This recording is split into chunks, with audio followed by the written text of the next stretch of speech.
मध्य प्रदेश विधानसभा चुनाव की तैयारी में जुटे कांग्रेस नेता भले ही एकजुटता की बात करते हो, लेकिन कांग्रेस में कितनी एकजुटता है उसकी एक तस्वीर इन दिनों शाजापुर जिले में देखने को मिल रही है, जहां पूर्व मुख्यमंत्री कमलनाथ के अकोदिया दौरे के बाद सोशल मीडिया पर एक दूसरे के खिलाफ कांग्रेस कार्यकर्ताओं ने मोर्चा खोल दिया है। दरअसल 21 जून को पूर्व मुख्यमंत्री कमलनाथ शाजापुर जिले के अकोदिया के दौरे पर आए थे, जहां उन्होंने आगामी विधानसभा चुनाव की तैयारियों की समीक्षा करने के साथ ही विशाल आम सभा को संबोधित किया। इस दौरान विधानसभा चुनाव के कई दावेदारों का शक्ति प्रदर्शन भी देखने को मिला, तो वहीं किसी को मंच पर स्थान नहीं मिलने पर नाराजगी भी देखने को मिली। इस बीच कांग्रेस नेता नरेश कप्तान ने सोशल मीडिया पर ट्वीट कर सनसनी फैला दी। नरेश कप्तान ने ट्वीट कर पूर्व मंत्री सज्जन सिंह वर्मा, हुकुम सिंह कराड़ा, कुणाल चौधरी सहित अन्य नेताओं पर अनीति कर नुकसान पहुंचाने का आरोप लगाया। साथ ही आने वाले विधानसभा चुनाव में परिणाम भुगतने की चेतावनी भी दी। कांग्रेस नेता नरेश कप्तान की नाराजगी को लेकर हमने फोन पर उनसे चर्चा की। आइए जानते हैं कि उनका क्या कहना है।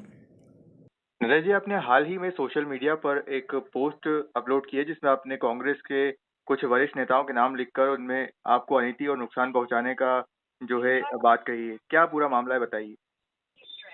ये जितने भी नेताओं के नाम लिखे हैं, इसमें मैं श्री सज्जन सिंह वर्मा जी, श्री हुकुम सिंह कराड़ा जी, श्री कुणाल चौधरी जी, श्री रामवीर सिंह गहवार जी, श्री बंटी मीना जी, ये वो लोग हैं जो कार्यकर्ताओं का पिछले 20-30 सालों से यूज़ करते आए। किसी कार्यकर्ता जो मजबूत है, जो पार्टी का दिन रात मेहनत करते हैं, उनको आगे नहीं बढ़ने देते, उनका मरण करते हैं ये लोग।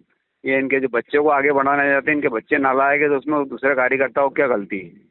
इनके बच्चे लायक नहीं है, राजनीति के लायक नहीं है, तो इसमें हमारी कोई गलती नहीं है और ना दूसरों की गलती है। ये लोग हमेशा शोषण करते हैं कांग्रेस का।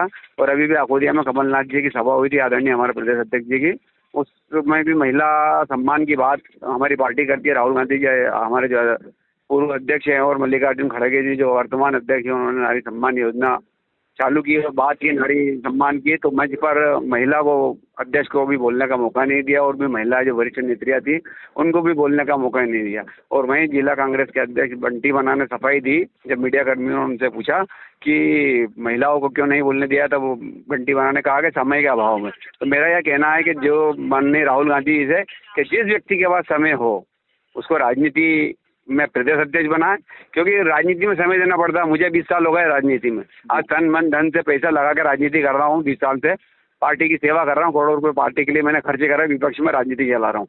हम समय भी दे रहे हैं, पैसा भी दे रहे हैं। और जो कार्यकर्ता 3-3, 4-4 घंटे तक नेताओं का इंतजार करता, मंच के सामने बैठा रहता है, उन कार्यकर्ताओं के पास नेताओं के लिए समय नहीं, तो किस काम के हो नेता?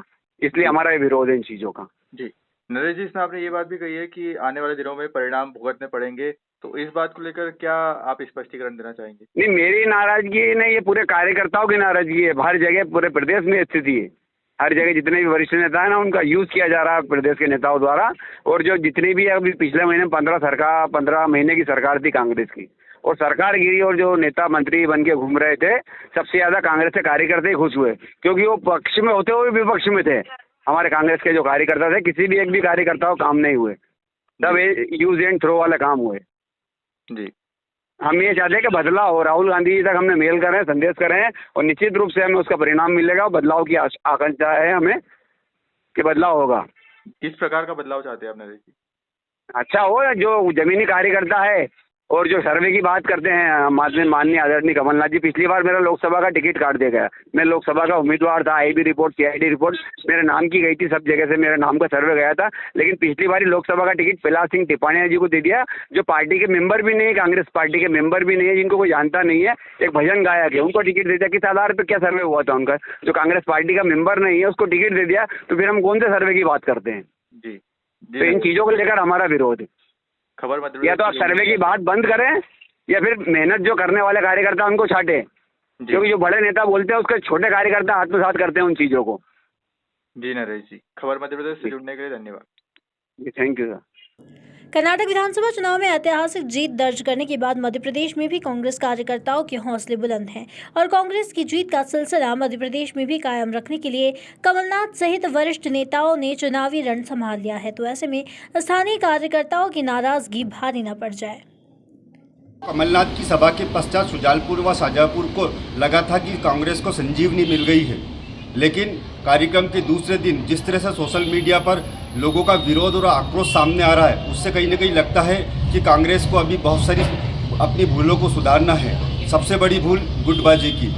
आप देखेंगे कि शाजापुर जिले में कांग्रेस के इस विशाल आम सभा के पश्चात कार्यक्रम तो सफल रहा, लेकिन उसके बाद कार्यकर्ता व यहाँ इसके जनप्रतिनिधि व कांग्रेस के दिग्गज कहीं न कहीं रूठे रूठे नजर आए। आप देखेंगे कि जहाँ एक तरफ परमार समाज, मेवाड़ा समाज के को छोड़ने व कार्यक्रम में अवहेलना के आरोप भी लगे, वहीं नरेश कप्तान ने जिस तरह से अपना एक ट्वीट किया है जिसमें कहा है कि मैं अभिमन्यु हूँ, कांग्रेस को नहीं छोड़ूंगा। निश्चित इस तरह के ट्वीट या इस तरह के विरोध से कहीं न कहीं कांग्रेस को आगामी विधानसभा में निश्चित नुकसान होगा। अब कांग्रेस को चाहिए कि अपने इन रूठे नेताओं को मनाए। निश्चित कमलनाथ ने जिस तरह से कहा है कि मध्य प्रदेश में 130 से 150 सीटें कांग्रेस लेकर सरकार पर काबिज होगी, लेकिन अगर इस तरह से ही कद्दावर नेता नाराज रहेंगे तो हमें नहीं लगता कि कांग्रेस सरकार में एक बार फिर से काबिज होगी।